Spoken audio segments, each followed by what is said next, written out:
Everybody, welcome to Visual Communication Meeting. My name is Adam Rozeski. It's a pleasure to see each and every one of you. I hope everybody's excited. I hope everybody's having a good week.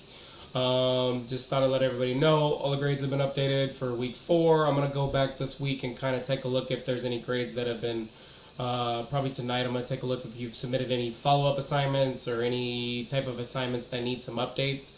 I'm going to go through that tonight. I also got to set up another class for next week, so I'll be online tonight if you need me. Other than that, let's get into it. So just want to let everybody know, live lecture will be on Monday this week, not Tuesday, because Tuesday's the last class. I did have to push back the lecture by 30 minutes, so it'll happen at 4:30, not 4 o'clock. All right, so please keep that in mind. I couldn't get on my job fast enough, so I need to give like 30 minutes to get home, and then I'll teach. So we'll see each other at 4:30 Eastern, 3:30 p.m. Central Time, on Monday afternoon. That would be great. Other than that, let's get into it. So we're going to finish our talk on persuasion and then take a look at just some quick announcements for what you got coming up. Just some things to keep an eye on. So yeah, so visual techniques. There's something that we focus on. This will help you out with your assignments this week. So ethos, logos, and pathos. Really interesting persuasive techniques, and they're used in a lot of imagery that we tend to see in a lot of different elements, especially in advertisements.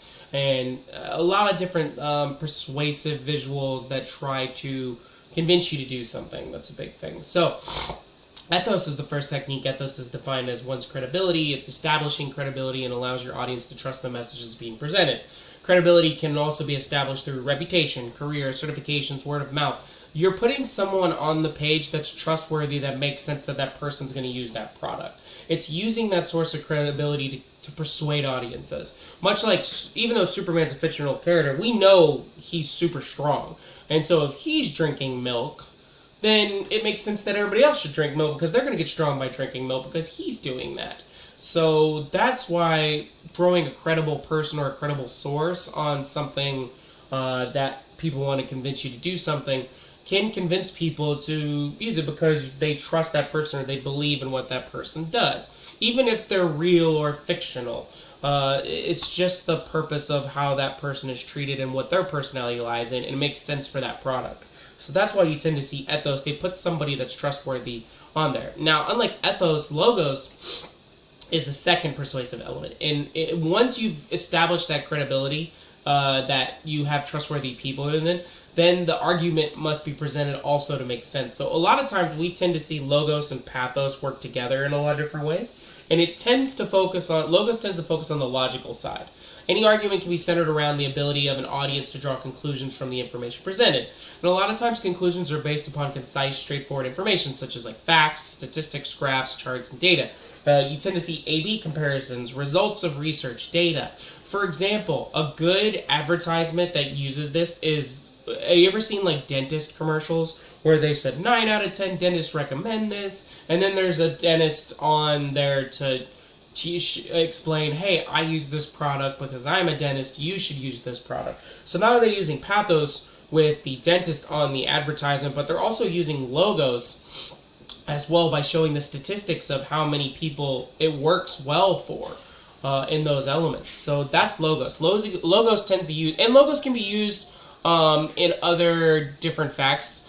For example, we tend to see like smoking ads, where no smoking ads, where a certain amount of people are given in the hospital because of long-term smoking and causes from that.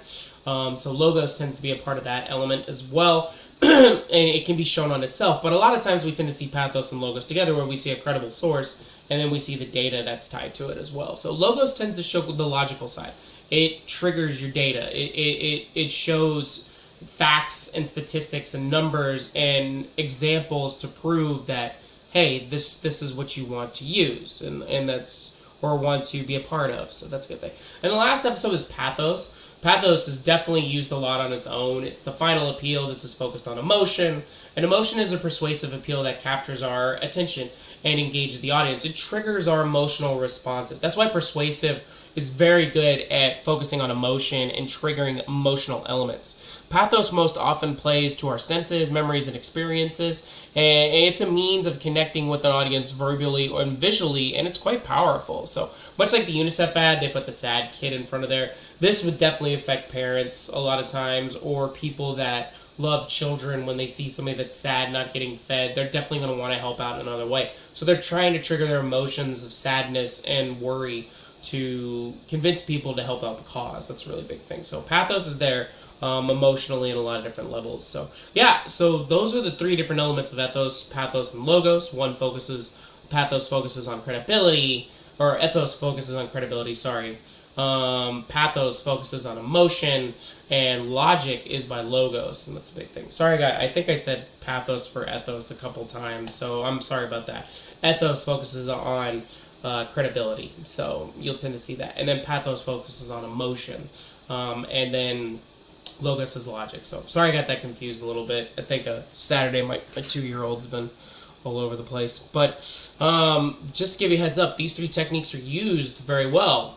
Ethos and logos kind of work together in a lot of different ways. Pathos, it can be used a lot on its own, and ethos and logos can be used on their own as well. It just depends how you want to build the visual. That's really the big important aspect about that.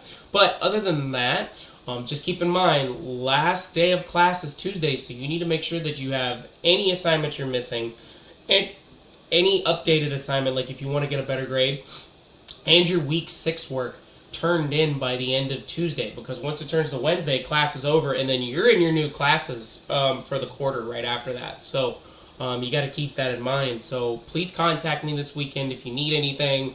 If you need to talk about assignments, or if you need help, please get a hold of me. That would be great.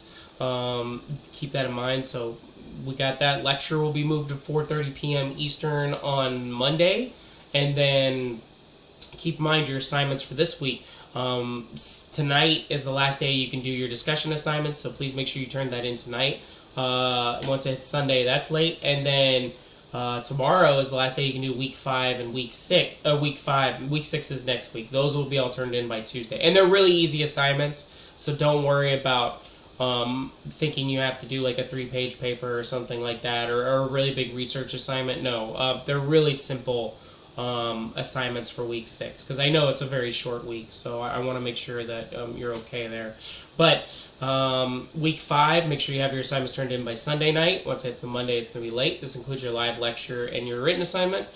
But that's all I got. So be safe, have fun, enjoy. Keep in mind how to use ethos, logos, and pathos. And we're getting down to the final stretch. So if you need anything, just let me know. And hope you all have a great weekend. Hope to see everybody for Monday for the last lecture. And that's all I got. All right. Take it easy, everybody. Enjoy. Bye-bye.